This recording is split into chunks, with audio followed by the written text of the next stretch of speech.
Welcome back, guys. This is the second part of the interview with Thomas Heaton. This is an interview from the photography show in Birmingham, where Thomas was speaking, and also I managed to catch him to get this interview for you. So the last week we've had the first half, and this is the second part. So please enjoy and let me know what you think in the comments below. Tell me a bit about like your past. Is there anyone that maybe influenced your craft, or is there anyone that perhaps helped you in any way to get into photography? Yeah, I mean, in terms of help getting into photography, I would have to credit completely my lecturers and teachers at college. So they you know, it was at college where I learnt how to use a camera, what it could do. So yeah, absolutely. And then from there, I started looking at the work of like a photographer called David Noton, who's a landscape photographer. I picked up his books from Waterstones like 15, maybe 20 years ago. And reading those books just made me like daydream. You know, I'd be like, I want to go out into Africa and shoot wildlife, and I want to go to the south of France and shoot all of the landscapes. So yeah, and then from there you've got all the obvious, the big heroes like Ansel Adams and like Michael Kenner. You know, these are legends in the field. So yeah, always being influenced by other photographers, always looking at other photographers' work, and just keeping the juices flowing. Definitely. Absolutely. Yeah. And do you think that there's a chance for another legend to come out again, in terms of, we look at people who shot on film and they are legends because they showed their work shot on film. Do you think there's still a possibility of someone coming out like this right now who shoots just digital? Yeah, I don't see why not. I mean, really, it shouldn't matter whether it's film or digital, because ultimately it is about the images and the stories that they tell and portray and the message that they get across. So yeah, of course. You know, there's so much talent out there, and it's yeah, without a doubt, like legends will emerge for sure. Yeah, absolutely. So, just going back to your videos, at some point in the past, one of the videos you explained that when you film, it's less about the photos themselves and more about storytelling. Yeah. How difficult is it for you to find a story for every video? It's not. The story always happens, always, because the only time that would be difficult is if I knew exactly what I was going to photograph. So I got out of my car, I walked to a spot and take a photograph. That is, you know, there's no story there, there's no interest. That's a shot that anyone can take. So the actual pursuit of finding an image is a story in itself. So, you know, like I always say, it's how's the photographer feeling, the weather, my mood, and how that's impacting my decisions and my creativity. So something always goes wrong, which is great because then that gives a story. And even if you don't get an image, just the pursuit of an image is interesting enough for a lot of people to hopefully watch and enjoy it. Mm-hmm. That was actually, well, partly that was my next question, like the preparation before every video, let's say. So you say you prefer not to plan because this way you get the story like automatically out of it, as opposed to just turning up, shooting really quick and leaving, that there's no story in between, right? Does it get harder or more or easier as you go? Does it just come easier to tell the stories every time, or is it kind of the same? No, I guess it depends. Like, depends on the day. I mean, for example, if I'm filming a video and it's just really quite uneventful, like the weather's terrible and there's no good photographs, then yeah, then it becomes difficult to try and make a film out of that and a story. But you know, there's always opportunities out there, always, whether it's good weather events or even just traveling. I like to travel a lot because when I find myself in a new location, then I'm full of inspiration and it's easy to take images and tell stories and have an adventure. Whereas when I shoot locally, it does become more difficult to tell a good story unless something's happening like amazing conditions or like storms blowing through or something. So those mundane in between bits, it can get quite difficult. That's usually the time to do a tutorial video or a gear review or something. You don't really do many of those, do you? No, very rarely, but they are valuable, so I do them sometimes. Well, you say you don't do them often, but thanks to your video about Nikons, I switched to Nikon.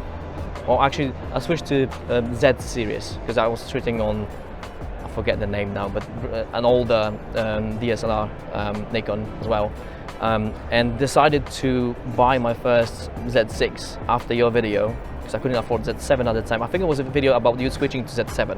Yes, I remember you were, yeah, exactly, yeah. So this made me switch to the Z series. So it does have an impact, honestly. I know it may not feel like it if you do like landscape videos on daily basis and people are there to see it, but this occasional video with gear does help a lot, honestly, especially people who start up, because they can understand why and how to use this kind of camera or other equipment. So how long does it take you to film one episode?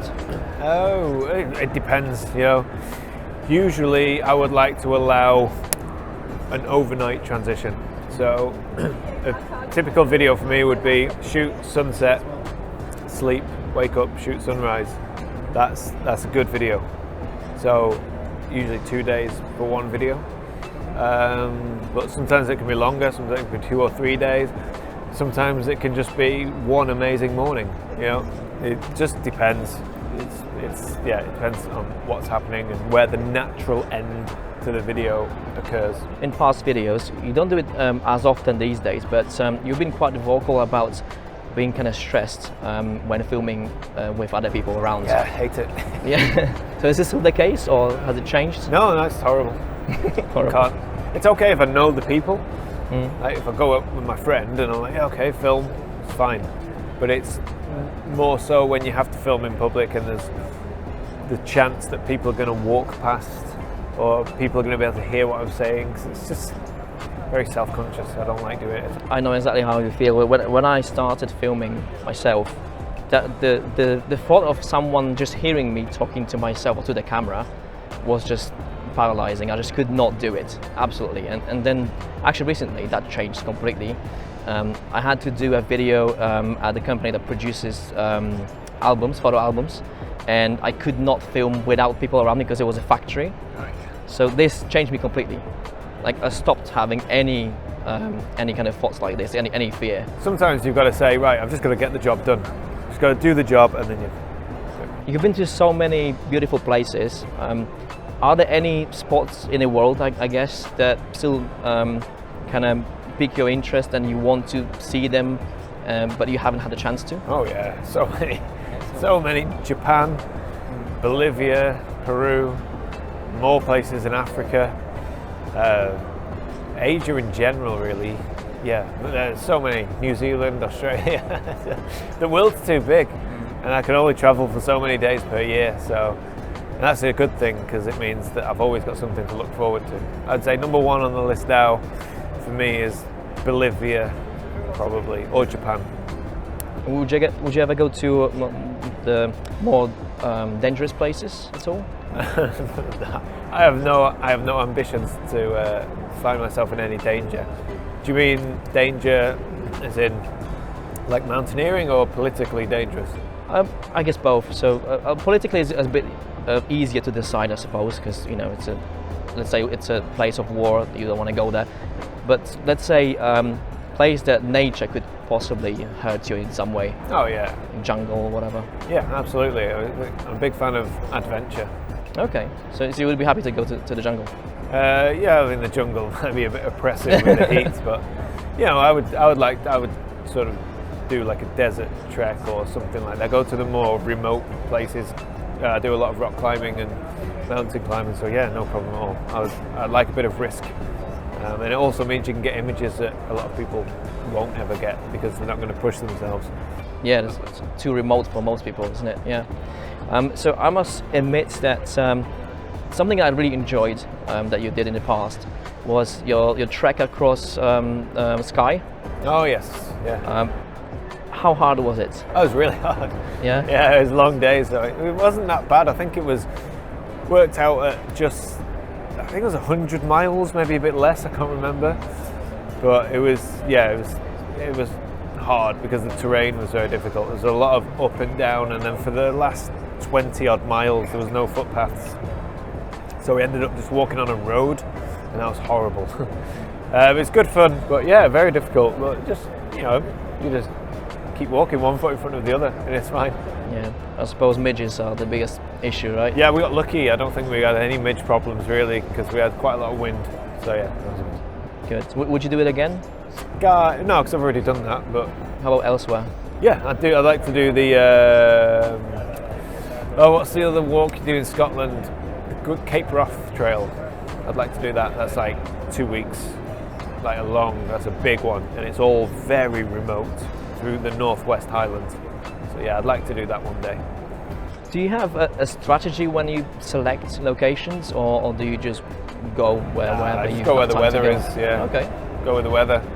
Okay. So go where it looks nice. So this is how you kind of limit your travels, whether it's nice weather or matching whatever you want to shoot, right? Is this what you do?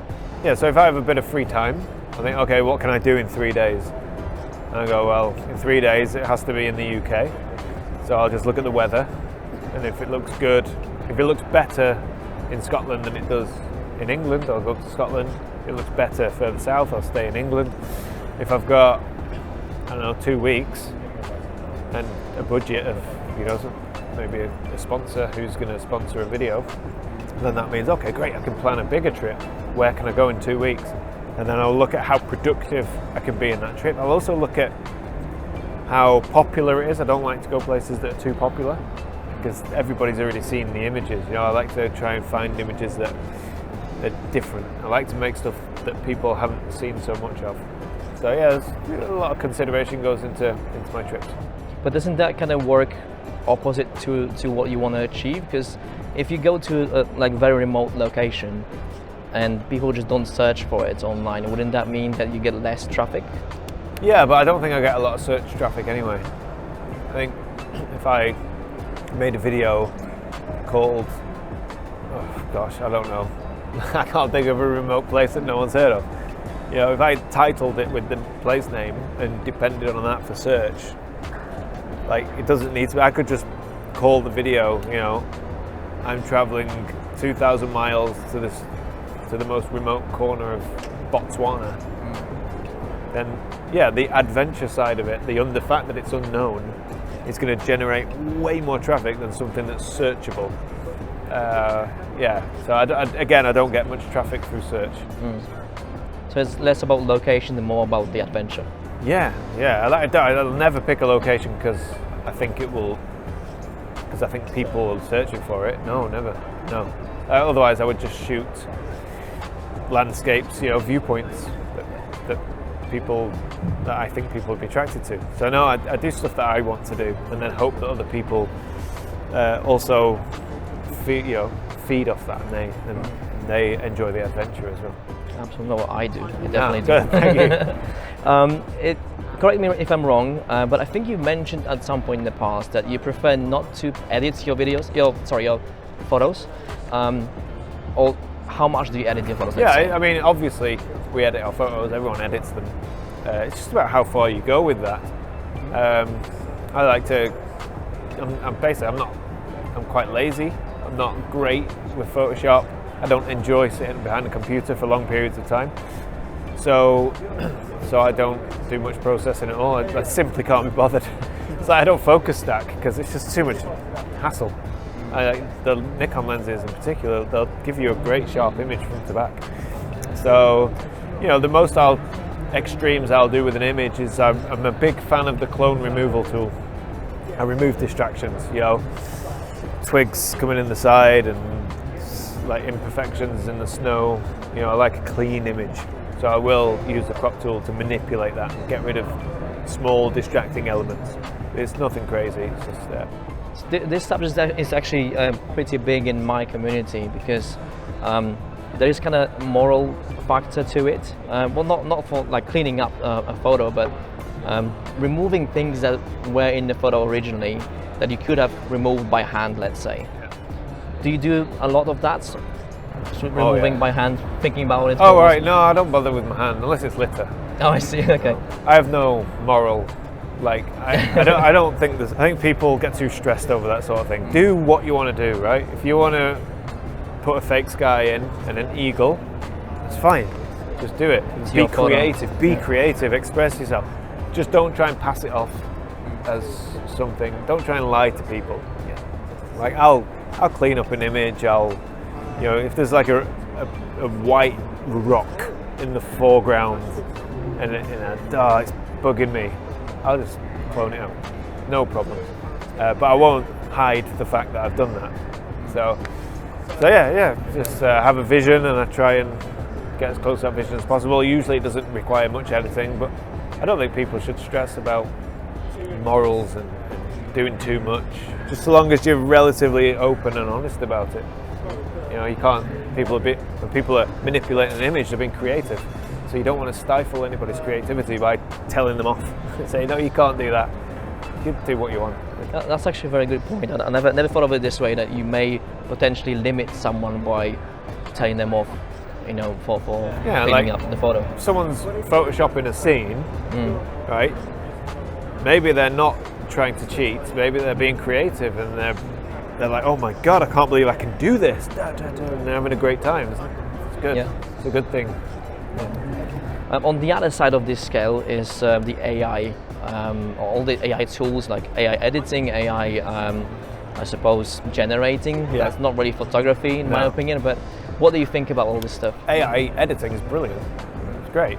It's like, if you like AI noise reduction, nothing wrong with that at all. It just uses a different technology to get a better end result.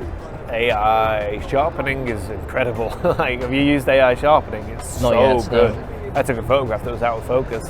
AI sharpened, boom. I was like, wow.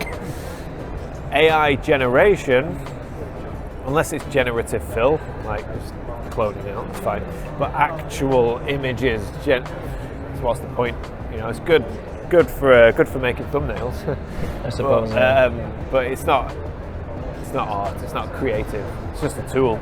So again, I'm not worried about that. I'm not worried about photography becoming obsolete. No way. There's actually something I've heard. I forget who said this. Possibly Marques Brownie, in the MKBHD. He said that because these tools are kind of trained on what we created in a way, photographers created, they cannot ever be more creative than us, so they will never come up with anything new. No, that's very true. Yeah, they're essentially just copying everyone else's work. They're just plagiarizing work that's on the internet. Yeah, kind of combining it together. Yeah, so he's right. They'll never create anything new. They'll just do different versions of what's already being created. Yeah, a variation of it. Yeah, absolutely. So, just kind of going back to your travels, is there anything that you will never forget? Let's say it's a place or a photo or something that happened to you, like when you travel for photography reasons. Photographed a huge meteorite in Scotland, big fireball that came across the sky. I've never seen anything like that in my life. It was actually space debris, an old satellite that burnt up into orbit. Okay. And it just so happened that I was out in a dark sky park with my camera, 10mm lens, photographing the Milky Way on the one night of the year where there was no clouds. And can you believe that on the one night with my camera pointed at the sky, this fireball just went through the sky. It was unbelievable. Wow. It was like, what the hell is that? And it was just incredible. I'll never forget that. Talk about 1 in a million chances. Yeah. Did you manage to make a video about this? No. This was before YouTube this was. Oh, okay, so it's way before that. Okay, that's great. Do you still have the photo? I'd love to see it at I'll some send point. it to you, you could drop it in. Yeah, absolutely. It's here. Have you ever faced any ethical issues to do with the thing you photograph, or perhaps place you are in? Is there anything like this in the history of your photography? It depends. People have different ideas of ethics, you know. People will like shout, like have a go at me for simply being at a place. You know? Really? Yeah, you can't be there. You can't share this location because by you being there, everyone else is going to come here, and then it's going to ruin it. So what you're supposed to do, just never take a photograph again, never make a video again. So, I mean, to me, I don't have any concerns with ethics because it's just common sense. So, if there's flowers there, don't walk in the flowers, right? If there's a fence there, don't climb over the fence because it's private land. And if it's a sensitive location, just don't share the GPS coordinates. People are going to find it, they'll find it. But the argument that I get a lot is that I'm bringing too much traffic to sensitive locations. But then what? Then I should just quit. I should just stop doing it.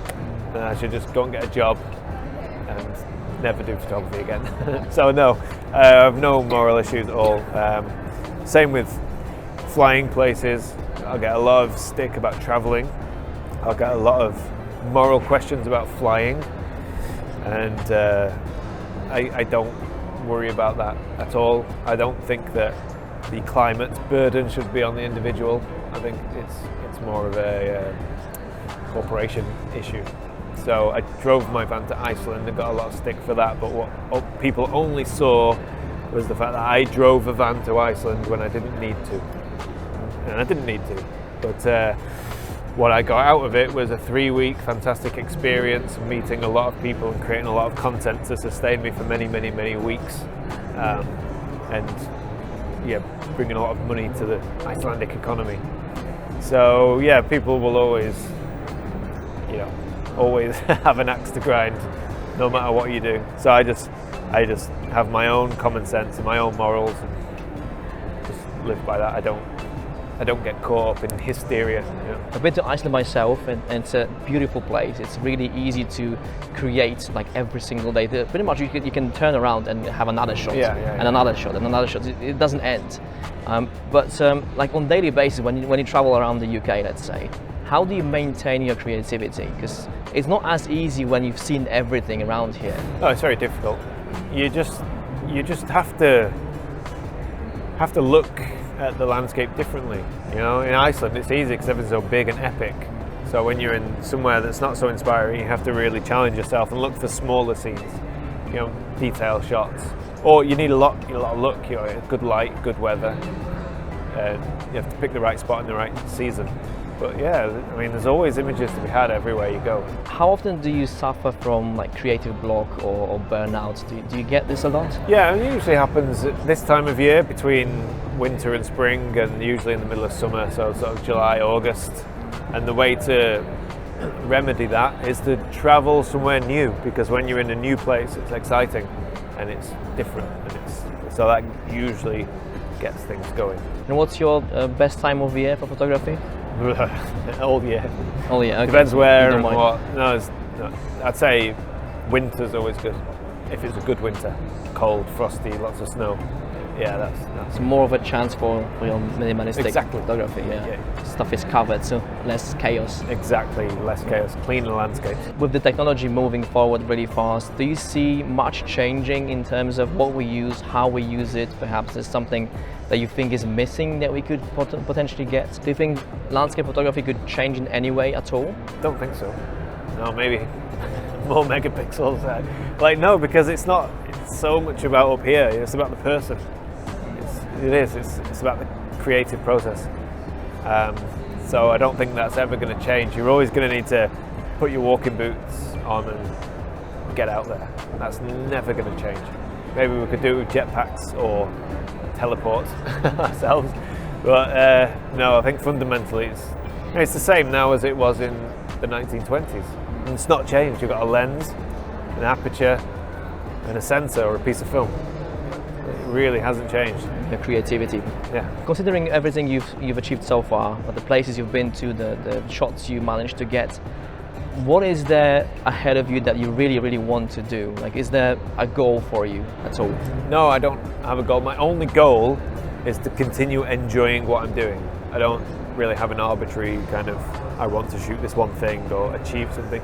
I just want to be sustainable. I just want to be happy and just keep going.